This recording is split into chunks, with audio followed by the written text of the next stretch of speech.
Before we begin, we'd like to add a quick warning discretion.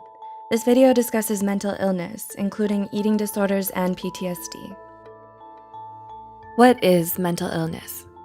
According to National Alliance on Mental Illness, it's defined as a condition that affects a person's thinking, feeling, or mood for a sustained period of time that negatively impacts them. You might be wondering, is depression a mental illness? What about anxiety? Yes, they are. In fact, they're the most common types of mental illnesses. In this video, Psych2Go covers 10 of the most common types of mental illnesses. 1. Anxiety disorders. We know 18.1% doesn't sound like a lot, but that's the number of adults in the US who suffer from anxiety disorders. 40 million people suffer from symptoms of an anxiety disorder every year. Of those 40 million people, it's estimated that only 36.9% of them will get help. Anxiety disorders rarely appear alone, with depression being a common co-diagnosis. Anxiety disorders come in a few varieties: generalized anxiety disorder, GAD, panic disorder, social anxiety disorder, SAD, and obsessive compulsive disorder, OCD. So, what do all these anxiety disorders have in common? They're all characterized by nearly uncontrollable worry that messes with several aspects of daily life, such as sleep, relationships, school, and work. The good news is there are several treatment options available, which include different types of therapy and medication. 2. Personality disorders. What does it mean when someone's personality is disordered? Personality disorders refer to behavioral, emotional, and thought patterns that deviate greatly from the expectations of an individual's culture. The National Institute of Mental Health suggests that 9.1% of the population has the traits of a personality disorder. So what does this look like in real life? Could anyone who's a little different be diagnosed with a personality disorder? Well, according to the diagnostic criteria in the DSM-V, these differences must be causing the individual significant amounts of distress in the way they see themselves, others, and situations, inappropriate or exaggerated emotional responses, impulse control, and how well the individual relates to and functions around others. Personality disorders can't be cured, but thankfully they can be treated. This treatment consists of combinations of medications for the underlying mental health issues, as well as talk therapy. 3. Attention deficit hyperactivity disorder. If we say ADHD, what comes to mind?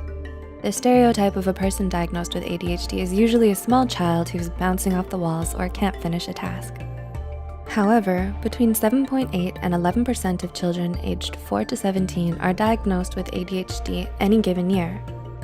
ADHD affects people of all ages and includes multiple symptoms, such as inability to concentrate, forgetfulness, inability to sit still, restlessness, and losing things.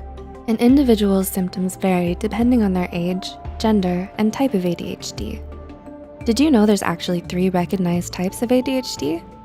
They're ADHD, combined type ADHD, impulsive hyperactive type, and ADHD inattentive and distractible type. Most people think meds are the only way to control ADHD, but many people diagnosed with the disorder find relief by using a combination of medications, life coaching, education, and talk therapy. 4. Post-traumatic stress disorder. Did you know that an estimated 6.8% of the US population will develop some form of post-traumatic stress disorder? That's about 19 million people in the US alone. So how does this happen? You, me, everybody will get stressed out by something in our lives. Some people will come across something so stressful that it affects them permanently. For many of them, this stress becomes trauma. A traumatic event is considered any event that should not have happened, such as a natural disaster, an assault, childhood neglect, abuse, starvation, and so on. Stress is a completely normal reaction to trauma, but what happens when the threat is gone? The stress and trauma stops on its own for most people when the mind and body understand the individual is no longer under attack. But what if the mind and body don't get the memo? Post-traumatic stress disorder refers to a prolonged fight or flight response that happens after the stressful event has stopped.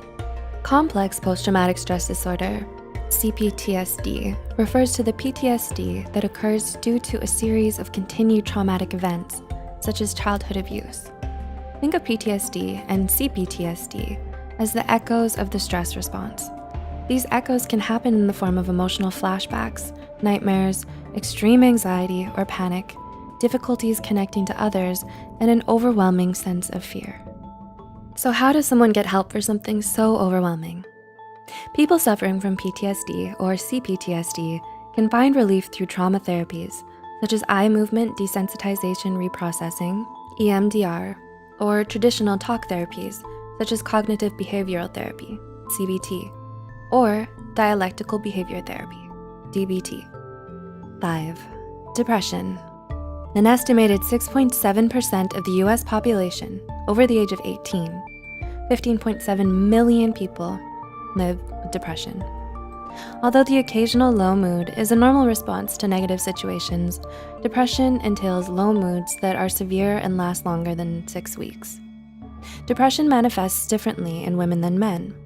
Women tend to experience depression as feelings of sadness, worthlessness, and shame or guilt. Men tend to mistake the symptoms of depression as fatigue and being easily irritated. Common treatments for depression include cognitive behavioral therapy, CBT, interpersonal therapy, IPT, psychodynamic therapy, psychoeducation groups, antidepressants, and various brain stimulation therapies. 6. Bipolar disorder.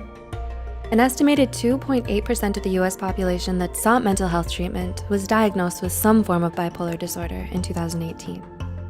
This number may be low, as many individuals who suffer from any mental health disorder do not seek treatment. Bipolar disorder means a lot more than just really bad mood swings for a couple of reasons. First, people diagnosed with bipolar disorder cannot completely control these mood swings.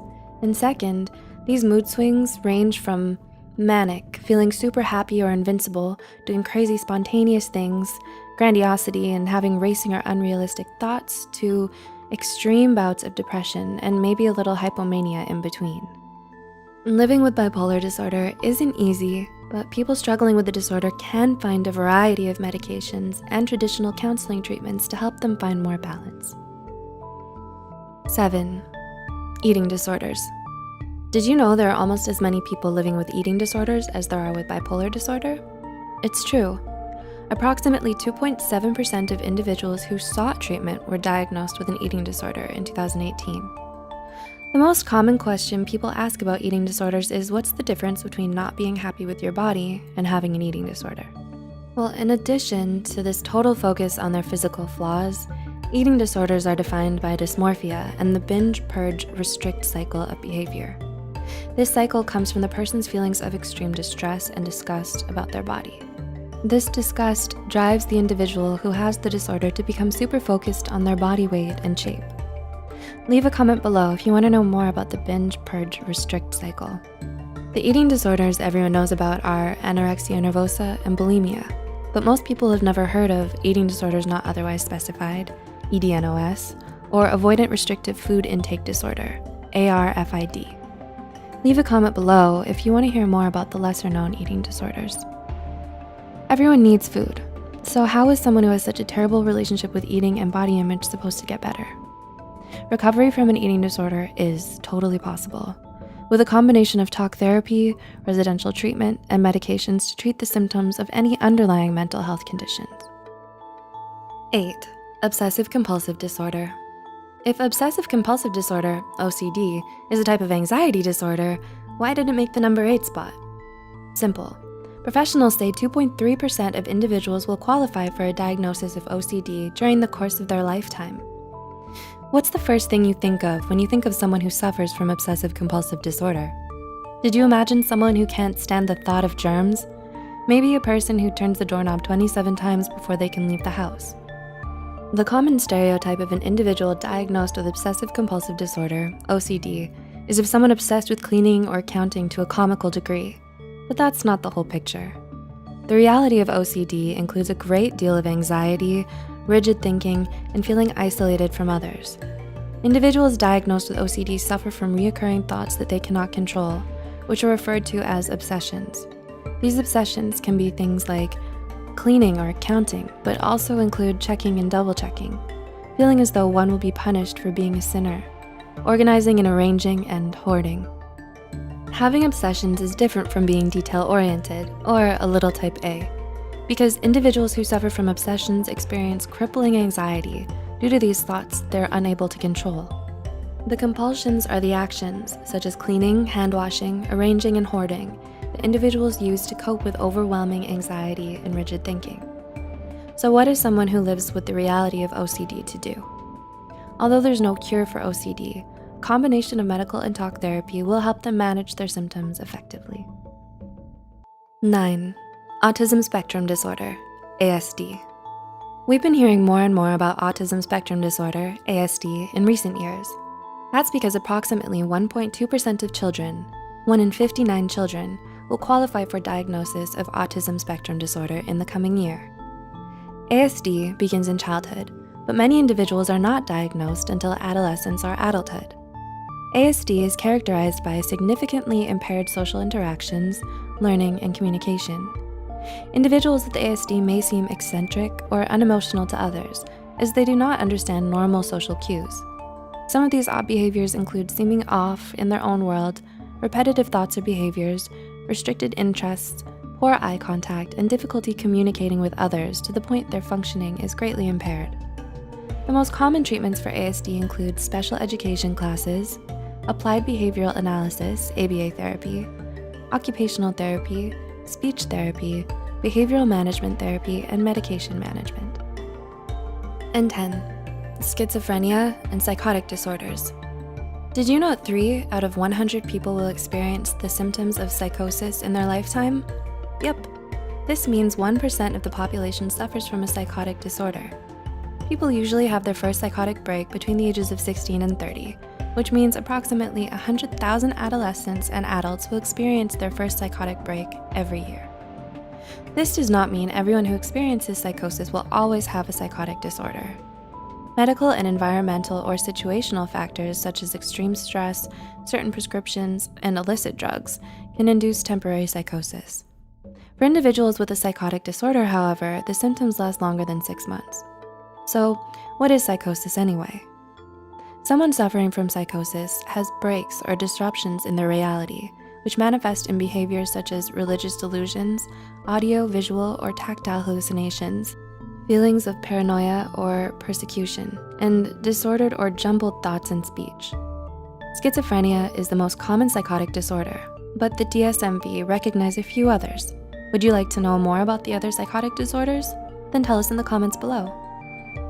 Having a psychotic disorder can feel like torture, but it doesn't have to.